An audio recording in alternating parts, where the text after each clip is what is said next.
Factor आखिर है क्या? बीजेपी की जीत का फैक्टर है विकास। वो कहते हैं हम विकास करते हैं, इसलिए जनता का भरोसा उन पर बढ़ता है। और सिर्फ जनता का नहीं दर्शकों, हिंदुत्व का भरोसा बहुत ज्यादा बढ़ रहा है। लेकिन बीजेपी कहती है भाई हम तो सबका साथ और सबका विकास करते हैं, इसलिए आगे की तरफ बढ़ते जा रहे हैं। ये जीत मिली है। लेकिन दर्शकों, आज आप सोच रहे होंगे कि अरविंद केजरीवाल क्यों हार गए? बड़ी बड़ी बातें करते हैं, स्कूल कॉलेज ये वो, लेकिन आज हार क्यों गए? दर्शकों, मैं आपको बताता हूं क्यों हार गए। उसका कारण है दर्शकों भ्रष्टाचार। भ्रष्टाचार के बाद वो एलजी से तू मैं करने लगे। प्रदूषण पर कुछ नहीं किया। दिल्ली वाले बोलते रहे क्या करेंगे, आप कुछ नहीं कर पाए। कट्टर ईमानदारी का खुद को सर्टिफिकेट देते रहे, लेकिन वो फेल हो गए। गाली गलौज पार्टी तरह तरह की बातें करने लगे और कई जगह तो गुंडागर्दी की तस्वीर आई आम आदमी पार्टी कार्यकर्ताओं। इधर सीबीआई और एसीबी जो एक्शन ले रहे हैं, जो ईडी एक्शन ले रही है, उन्हें सवाल खड़े किए गए, इसलिए डेंट मिला है दर्शकों। लेकिन अरविंद केजरीवाल की हार के सिर्फ यही कारण नहीं है दर्शकों, एक दो कारण नहीं है, बल्कि आम आदमी पार्टी की हार के कारणों की लिस्ट बहुत लंबी है। केजरीवाल जो कह रहे थे कि जीतेंगे हम दिल्ली में आम आदमी पार्टी की सरकार बनेगी, लेकिन ये तो दिल्ली वालों ने उन्हें शॉक दे दिया है, शॉक दे दिया है। अरविंद केजरीवाल नई दिल्ली विधानसभा सीट से चुनाव लड़ रहे थे और वो खुद हार गए। जनता ने उन्हें नकार दिया है दर्शकों। क्या हुआ नई दिल्ली सीट से आपको बता दूं। अरविंद केजरीवाल यहां से मैदान में आए लेकिन हार गए। बीजेपी के प्रवेश वर्मा ने 4089 वोटों से उन्हें हराया है। सोचिए आप अरविंद केजरीवाल को कैसे उन्होंने बुरी तरह से औंधे मुंह वो गिर गए, औंधे मुंह गिर गए। जनता ने एक बार उन्हें पावर में बैठाया, दूसरी बार बैठाया, लेकिन वो सोचने लगे, उन्हें घमंड आ गया।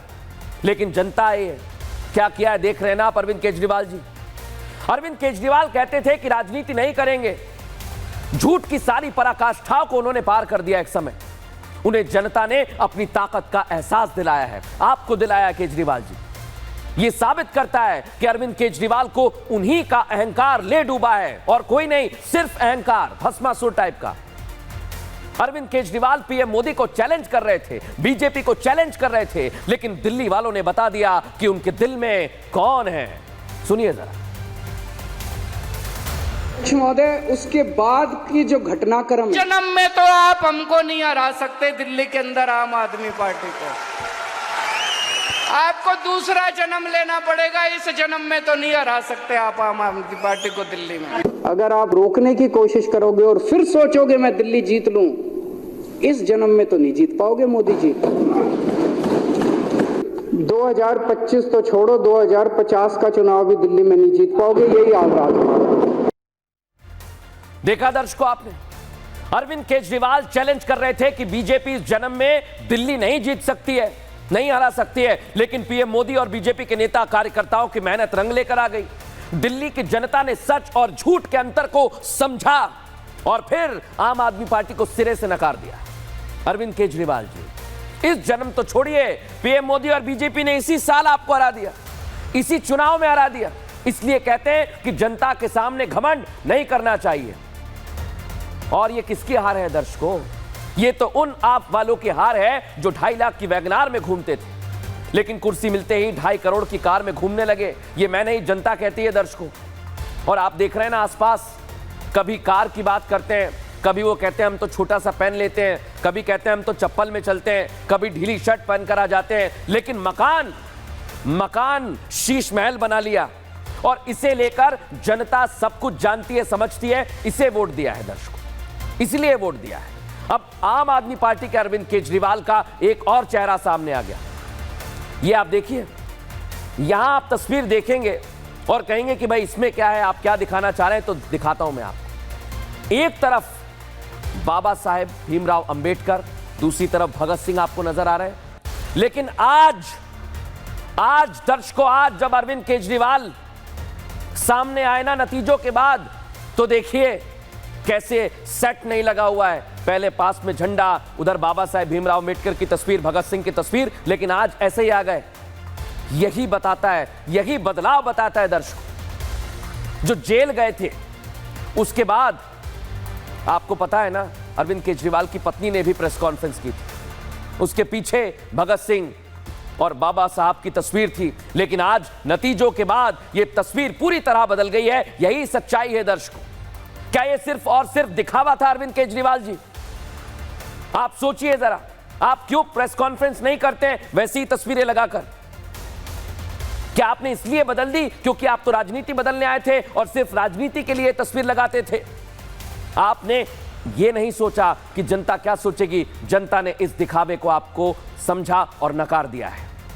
लेकिन विधानसभा चुनाव में आम आदमी पार्टी की आज हार हुई है, लेकिन इस पार्टी का पतन बहुत पहले शुरू हो गया था दर्शकों। मैं क्यों इस बात को कह रहा हूं? भ्रष्टाचार का मुद्दा अरविंद केजरीवाल के गले की फांस बन गया। मंत्री, विधायक, सांसद खुद अरविंद केजरीवाल तक जेल चले गए। 2023 में जब दिल्ली में शराब नीति बनी थी दर्शकों, घोटाला हो गया, उसमें पूरी की पूरी पार्टी की साख झकझोर कर रख दी। मनीष सिसोदिया ने सीबीआई को लेकर बड़ी बड़ी बातें कही, लेकिन उसी सीबीआई ने गिरफ्तार किया।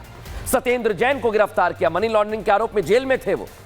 बाद में अरविंद केजरीवाल तक की आज पहुंची ईडी और उसके बाद सीबीआई ने उन्हें गिरफ्तार किया। मैं वहीं पर मौजूद था दर्शकों उस दिन।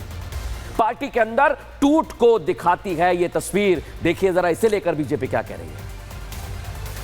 ये जो कट्टर ईमानदार बोलते थे, वो कट्टर भ्रष्टाचारी ऐसे निकले जिसमें मुख्यमंत्री, उप मुख्यमंत्री, मंत्री, विधायक ये जेल की हवा खा करके आए। और उनका हारना इस बात को स्पष्ट करता है कि दिल्ली की जनता ने उनके जेल में जाने पर मुहर लगाई। इस बात को भी हमको समझना चाहिए। यह आपकी पार्टी के काले कारनामे हैं, जिनके सारे राज एक एक करके सामने आ रहे हैं। इसलिए दिल्ली विधानसभा चुनाव के नतीजों के बीच दिल्ली सचिवालय को सील कर दिया है दर्शकों। आपको बता रहा हूं, एक एक फाइल खुलेगी, हर राज खुलेगा। ये जो आप तस्वीर देख रहे हैं ना, सचिवालय से दस्तावेज ले जाने पर रोक लगा दी है। फाइल, इलेक्ट्रॉनिक रिकॉर्ड आप नहीं ले जा पाएंगे। दिल्ली सरकार के सामान्य प्रशासन विभाग का आदेश आ गया है। रिकॉर्ड्स की सुरक्षा के लिहाज से रोक लगाई गई है। मंत्री परिषद के शिविर, कार्यालय पर भी ये लागू होती है। लेकिन दर्शकों, आज आपको एक बात बता दूं मैं, अब आपको दिल्ली में बड़ा सरप्राइज मिलने वाला है, क्योंकि आम आदमी पार्टी हार गई। तो क्या अब बीजेपी में सीएम कौन बनेगा? तीसरी पंक्ति से जैसे एमपी में मोहन यादव को बनाया वैसा होगा? राजस्थान में भजनलाल शर्मा को बनाया, ऐसा सरप्राइज मिलेगा? दिल्ली में कौन सा सीएम होगा? प्रवेश वर्मा रेस में सबसे आगे चल रहे हैं, वीरेंद्र सचदेवा का भी नाम है और 3-4 नाम है। लेकिन एमपी राजस्थान से जो सीखा है, जो देखा है, क्या वही तस्वीर दिल्ली में होगी?